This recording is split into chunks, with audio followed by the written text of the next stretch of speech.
Hey guys, what's good? Welcome back to another video.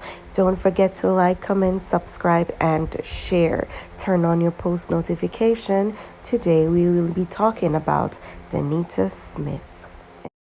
Story of Danita Smith, a 25-year-old with a bright future ahead of her, who was on the cusp of achieving her dreams, a fellowship at the prestigious New York Times, a recent engagement to her partner of 6 years, and a life filled with success. But fate had other plans. In 2007, just days after their engagement, Danita's life took a tragic turn. She was ruthlessly shot, execution style, in a manner that would leave detectives perplexed and the community in shock. But who would want Danita dead, a woman who by all accounts was kind to everyone and had no enemies? Danita had completed 6 years of her undergraduate education and was now pursuing a master's degree at North Carolina Central University. She envisioned a bright future for herself and was driven by ambition. She had obtained a fellowship with the New York Times due to her outstanding work in the fields of journalism and photography. Her private life seemed to be wonderful as well. Her boyfriend Jamir Stroud had asked her to marry him recently, and she had accepted his proposal. They began dating after meeting in college and did so for a total of 6 years. Danita remained in Durham after graduation to continue her education, while Jamir relocated to Greensboro to begin his career as a police officer. Despite the fact that Jamir was absent, the couple continued to be romantically involved. At 10 o'clock in the morning on the 4th of January, Corey Smith, a resident of Campus Crossings, exited his apartment in order to make his way to work. He saw a lot of personal items strewn down the staircase, and at the bottom of the stairs, he noticed a female.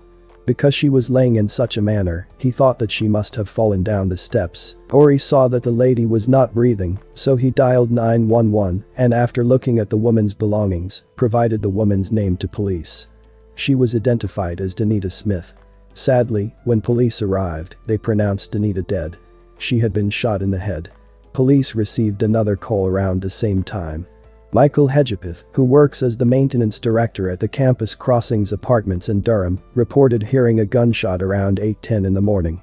He saw a lady frantically making her way from the 1100 building at the complex's rear to its entrance. He went up to her to inquire about her well-being. She was sobbing uncontrollably. He inquired as to whether or not she had heard the gunfire, and she confirmed that she had. She confessed to him that she had a fear of firearms. Michael called 911, but when officers arrived at the location, they decided not to document the complaint since they were unable to determine where the shot had originated, and the lady Michael had been speaking to was already gone. He gave a description of the lady as a tall black woman, around 5 feet 10 inches in height, with a ponytail. He also said that she was driving a burgundy SUV. Investigators are working through the weekend on the case of a North Carolina Central student. A graduate student engaged to be married was shot and killed at her apartment complex. Aaron Coleman tells us friends are preparing tributes to Danita Smith. The last article she wrote for the campus paper is still on the stands. Now its author is being remembered. You see someone one day and the next day they're gone, it's awful. Dr. Bruce DePeisler knew Danita Smith well. He was her advisor at the Echo.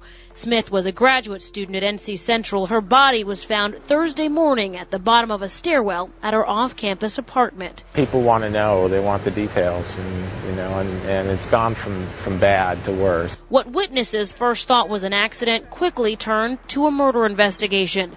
Police say the 25-year-old was shot to death but aren't releasing many other details.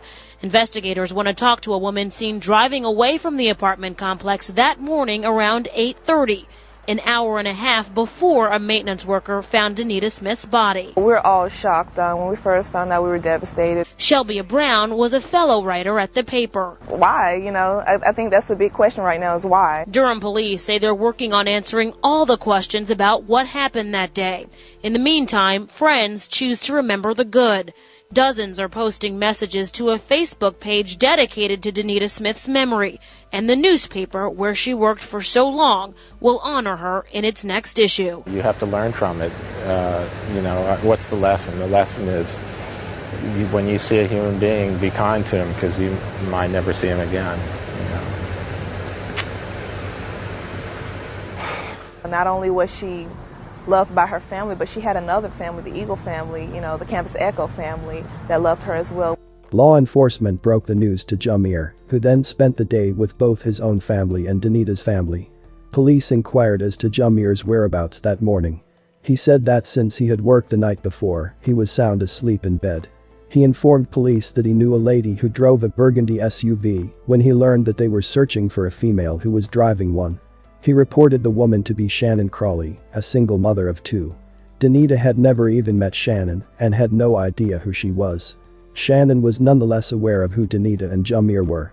In Greensboro, where Shannon resided, she was employed as a 911 dispatcher, and it was in the course of her employment that she was introduced to Jamir. Shannon didn't know that Jamir was dating Danita when they first met, so they started an affair. Jamir confirmed having an affair to the police, but he told them that it was over around a year before Danita was murdered.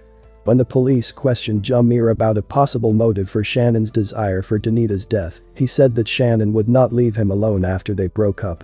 She moved into a home in his community and joined the same church as him. Shannon was questioned by the police.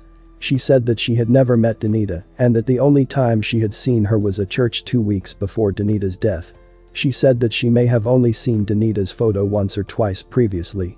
Shannon said to the police that she did not possess a firearm when they questioned her about it.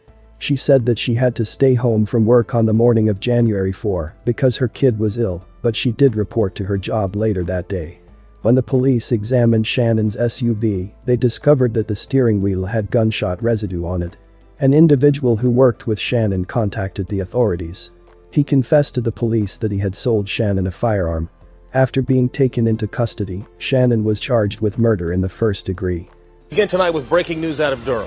As we first reported on WRL.com, Durham police made an arrest in the murder of an NCCU graduate student. Durham police arrested Shannon Crowley in Greensboro late this afternoon. We're told the 27-year-old is charged with the murder of NC Central University graduate student Danita Smith.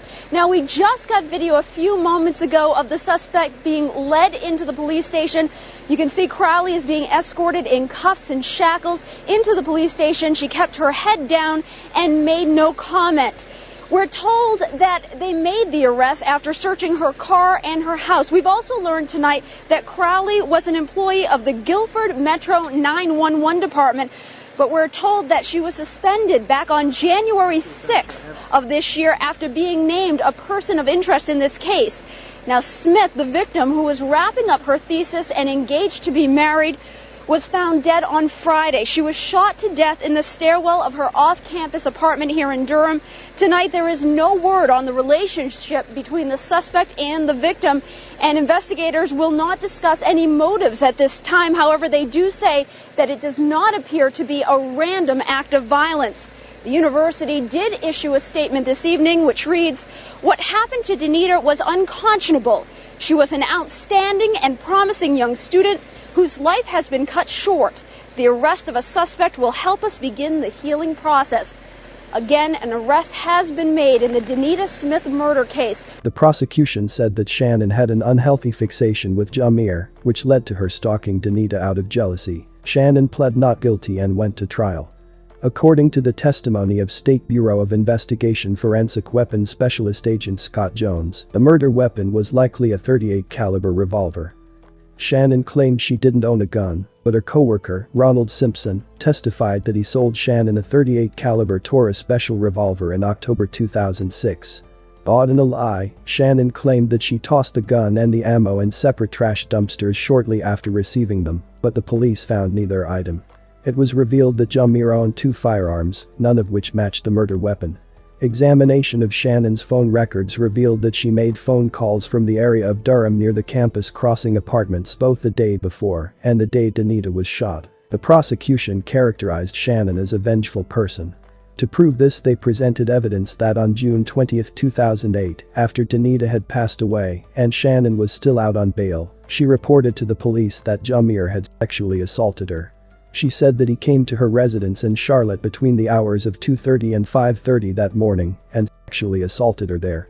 A detective in the assault unit of the Charlotte-Mecklenburg Police Department testified that based on the alleged time of the rape and Jamir's cell phone records, he would have had to travel from Charlotte to Greensboro for work at approximately 120 miles per hour without stopping for red lights in order to have committed the rape.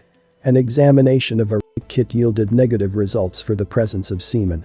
There were no injuries to Shannon's vaginal canal or injuries that required stitches. Shannon claimed that during the assault, Jamir injured her with a knife. She told detectives that they need to check for the knife in Jamir's garbage can at his